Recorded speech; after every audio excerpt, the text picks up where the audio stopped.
Did NATO push Ukraine into this war?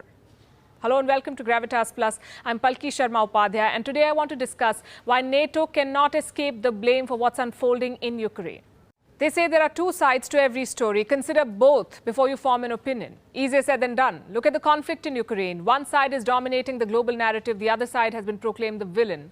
I'm talking about NATO and Russia. And while there's a solid case against Russia here, this story too has another side.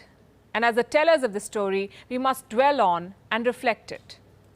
Vladimir Putin's aggression is being called out, and rightly so. Invading a sovereign country cannot be justified.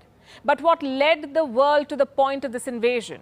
Leaders in Moscow say they are the aggrieved party. They are the victims of NATO's eastward march, and they're only acting in self-defense. Here's why.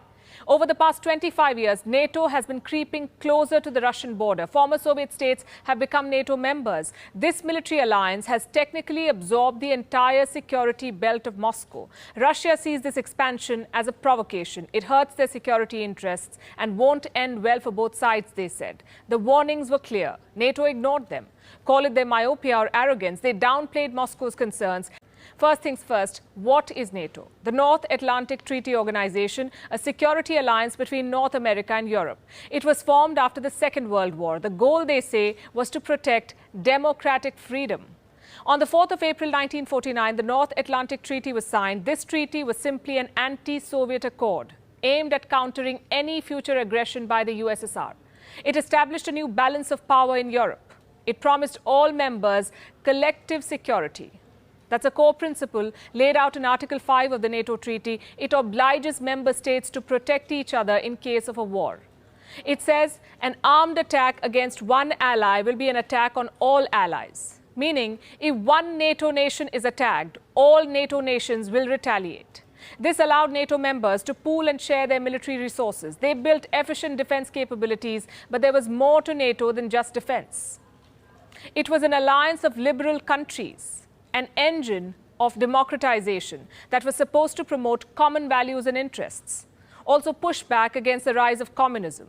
Naturally, Moscow saw this alliance as a threat to its interests. In response, it created the Warsaw Pact in the year 1955. It was a counterweight to NATO, the Warsaw Pact. These were the members. Their goal was the same. If one Warsaw Pact member is attacked, all others will defend it.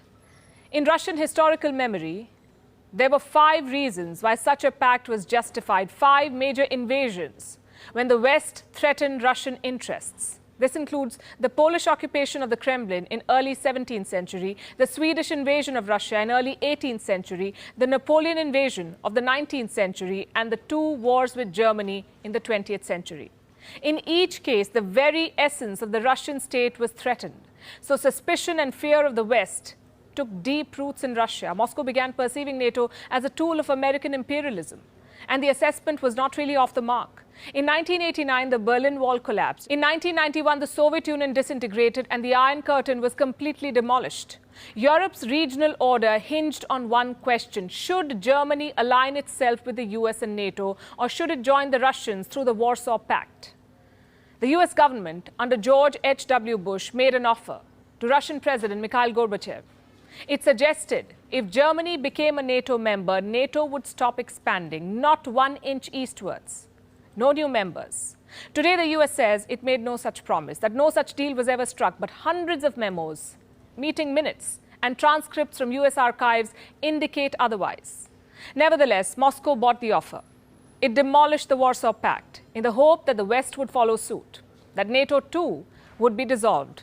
But that never happened. NATO refused to cease operations.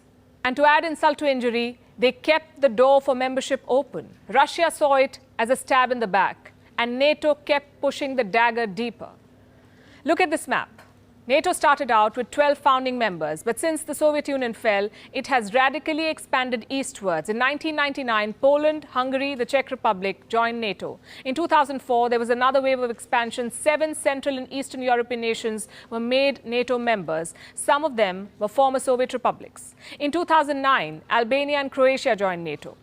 And the most recent entries were Montenegro and North Macedonia, both situated in Russia's backyard. It does not end there. As of 2021, NATO officially recognized 3 more aspiring members: Bosnia and Herzegovina, Georgia and Ukraine.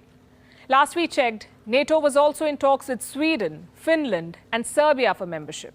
So to put it simply, much of Eastern Europe, which once used to be part of the Soviet Union, has now joined NATO. And this happened despite Russia's protests and warnings.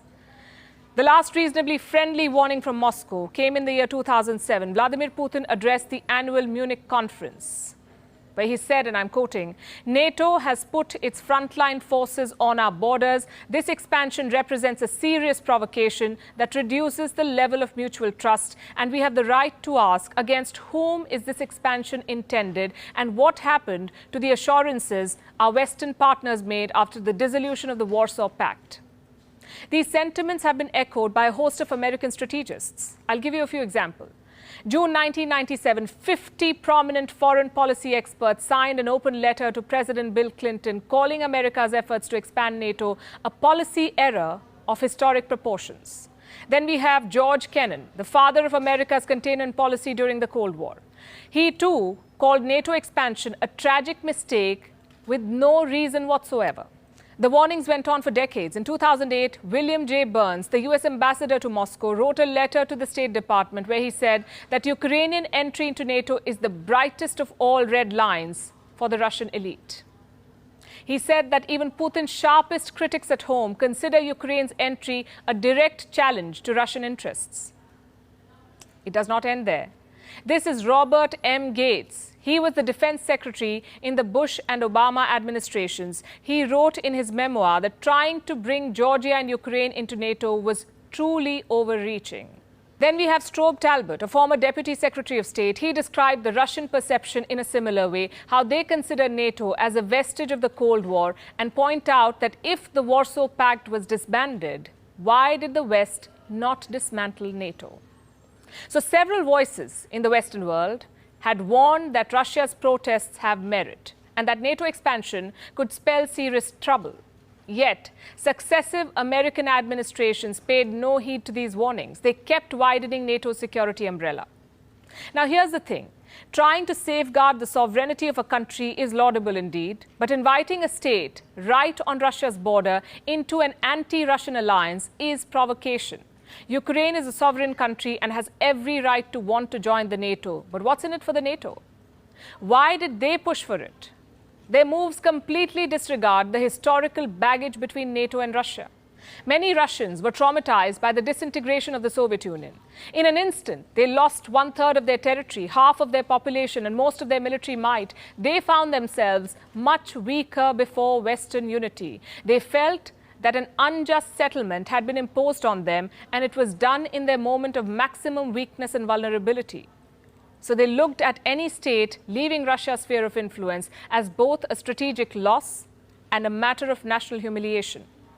When we analyze why Ukraine was attacked, all of this needs to be taken into account. Does this justify the war? Absolutely not. Russia's actions are criminal, no two ways about it. But the West is not innocent either. They did not do what they could have to avert this war.